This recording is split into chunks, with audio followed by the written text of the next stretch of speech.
Before we start, I just want to say, Kim, nice outfit. Siyempre, training is winning.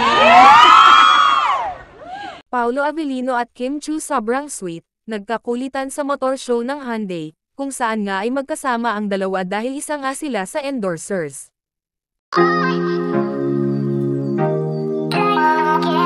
Maraming natuwa at kinilig nga sa kanilang event ni Kim Chiu at Paolo Avellino, kung saan nga ay tuwang-tuwa nga itong mga fans ng Kim Pao.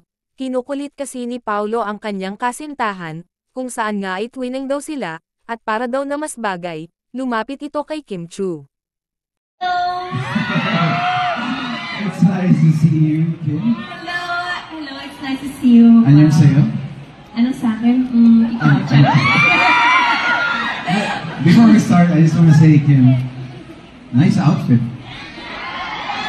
Siyempre, training is winning. Ay, grabe naman. Hello, everybody! Magandang hapon po sa inyong lahat. And, Before we start, I just want to say, Kim, nice outfit.